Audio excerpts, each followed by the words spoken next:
किस रूप में देखा जाए? जहां तक बैकफुट की बात है, बीजेपी खुद को बैकफुट तो माने या न माने, लेकिन ऑर्गेनाइजर का जो एडिटोरियल है उसने मान लिया है कि ये बैकफुट पर है। लंबे समय से अक्सर ये कहा जा रहा था कि नरेंद्र मोदी का कोई विकल्प नहीं है।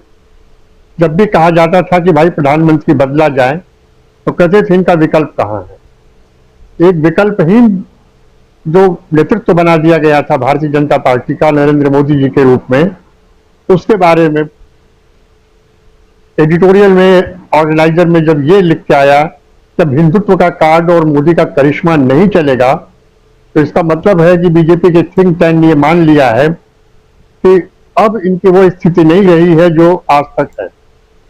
मैं थोड़ा सा इस बारे में आप लोगों से थोड़ा सा मुखालिफ राय व्यक्त करना चाहूंगा।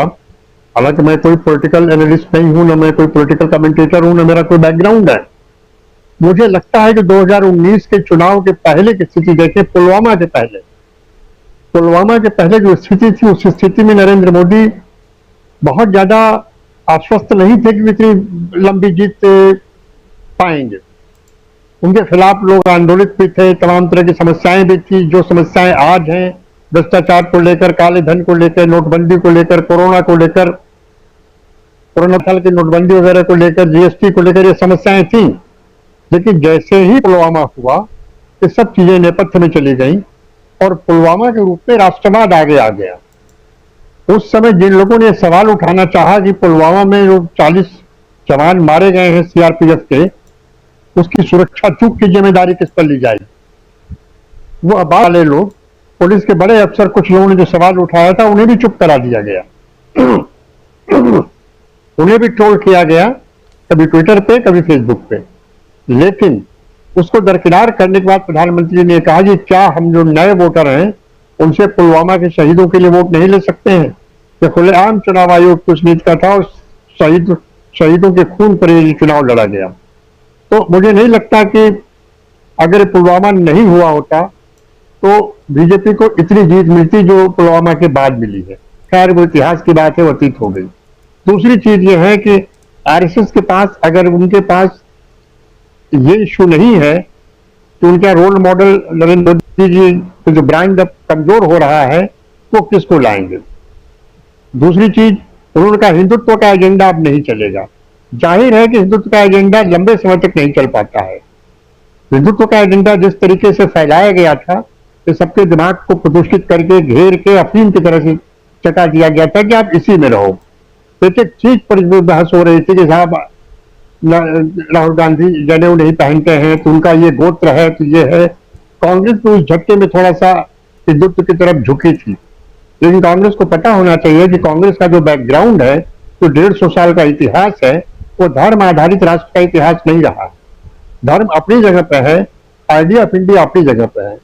आप मंदिर जा सकते हैं, उपवास रह सकते हैं, तमाम कर्मकांड करते हुए भी आप सेकुलर मूल्यों के प्रति समर्पित रह सकते हैं, उसमें कोई बाधा नहीं है। ये दो चीजों से पीछे हटने का मतलब है कि आरएसएस ये मान चुका है कि अब करिश्मा और ये नहीं रहेगा। अब आते हैं लोकल मुद्दों पे। कर्नाटक में लोकल मुद्दों पर चुनाव लड़ा गया और हिमाचल में भी लोकल मुद्दों पर चुनाव लड़ा गया। कर्नाटक में भारतीय जनता पार्टी ने जानबूझकर यह इश्यू लाने की कोशिश की, बजरंगबली जय बोलकर धर्म का तड़का लगाने की कोशिश की, लेकिन उसका कोई लाभ नहीं मिला। साफ साफ ये है कि जनता ये जान चुकी है कि वह सरकार धर्म स्थापना के लिए नहीं चुनती है। जनता सरकार चुनती है गवर्नेंस के लिए, और गवर्नेंस के लिए चाहिए शिक्षा, स्वास्थ्य, रोजी रोटी, नौकरी और भ्रष्टाचार मुक्त शासन। ये बेसिक है गवर्नेंस का। और इस बेसिक गवर्नेंस के प्रति जब बात होगी तो भारतीय जनता पार्टी हमेशा बैकफुट पर जाएगी। आप व्यक्तिगत तौर पर इनके किसी भी नेता से बात करिए, अपने मित्र अगर आपके भारतीय जनता पार्टी आरएसएस में उनसे बात करिए, मेरे कुछ मित्र बड़े घनिष्ठ मित्र हैं, मेरी उनसे अक्सर बात होती रहती है। जैसे ही आप इस पर बात करेंगे तो तुरंत आपको कहेंगे कि भाई हमारी जनसंख्या घट रही है, हम 80% थे, अब 79% हो गए हैं। अब पाकिस्तान में देखिए क्या हो रहा है, वहां हिंदू 2% हो गए हैं, सीए आ गया है। और जैसे ही उनसे कहिए सीए आ गया है, लेकिन सीए की नियमावली आज तक नहीं बन पाई, तो सरकार खुद कंफ्यूज है कि सीए की नियमावली कैसे बनाए।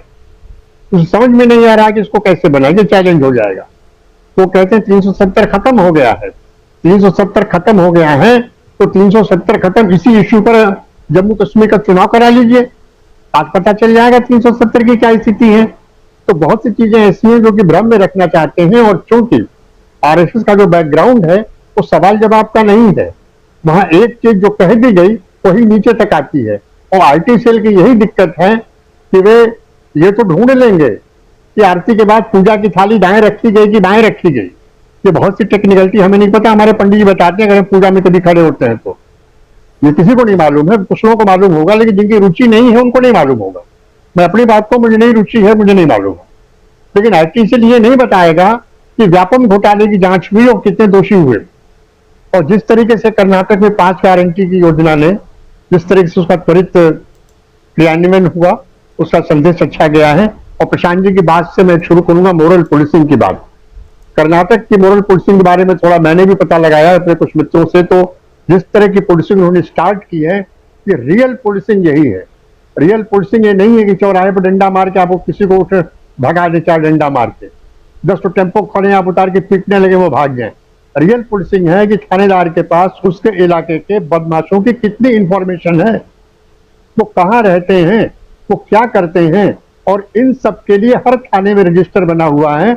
और ये रजिस्टर आज का नहीं है, ये रजिस्टर ब्रिटिश पीरियड का 1861 से बना हुआ है कि सांप्रदायिक गुंडों का रजिस्टर अलग बनेगा, धार्मिक गुंडों का रजिस्टर अलग बनेगा, एक्सटॉर्शन करने वाला जो डरा धमका कर बिजनेसमैन से पैसा लेते उनका रजिस्टर अलग बनेगा, जेब कतरों का अलग बनेगा। लेकिन ये सब रजिस्टर मॉडर्न पुलिसिंग में, आजकल की पुलिसिंग में अब ये चीजें पीछे होती चली जा रही हैं। और निश्चित रूप से इन रजिस्टरों का एक असर रहता था, नहीं होती थी, हिस्ट्री शीट खुलती थी, एक्टिव लिस्ट होती थी, तो इलाके में दबदबा रहता था। और इलाके में दबदबा सिर्फ थानाध्यक्ष का रहता है, न एसपी का रहता है, न कमिश्नर का रहता है। अगर उसने अपने इलाके को कंट्रोल कर रखा है तो क्राइम कंट्रोल है, अदरवाइज बिल्कुल नहीं है। तो मेरा कहना है कि भारतीय जनता पार्टी निश्चित रूप से बैकफुट पर है। और अमित शाह ने ये कहकर कि तमिलनाडु से मुख्यमंत्री आना चाहिए, इस बात का संकेत दे दिया है कि अब तमिलनाडु से प्रधानमंत्री आना चाहिए। अब इस बात का संकेत दे दिया है कि ये प्रधानमंत्री के बदलाव के बारे में वो कहीं ना कहीं कोई ना कोई सोच रहा है। और निश्चित रूप से भारतीय जनता पार्टी के अंदर कोई सोचे न सोचे, लेकिन आरएसएस का थिंक टैंक सोच रहा है और वो बड़े लंबे समय तक सोच रहा है। आरएसएस के सामने एक समस्या और है, 1 मिनट और लूंगा। आरएसएस के सामने एक समस्या और है, 2025 में वो 100 साल पूरा कर रहे हैं। 100 साल पहले 1925 के आरएसएस का घोषणा पत्र देख लीजिए, उनके शुरुआती भाषण देख लीजिए, गोलवलकर की पूरा बंच ऑफ थॉट पढ़ लीजिए, उनके सारे बात। इन 100 सालों में इनकी विचारधारा में कोई परिवर्तन नहीं हुआ है। ये आज भी उसी मुद्दे पे हैं कि धर्म ही राष्ट्र है, और वही से जो राष्ट्रवाद से है जिसकी हवा 1971 में इंदिरा गांधी ने निकाल दी थी, बांग्लादेश को अलग तोड़कर एक अलग राज्य बनाकर।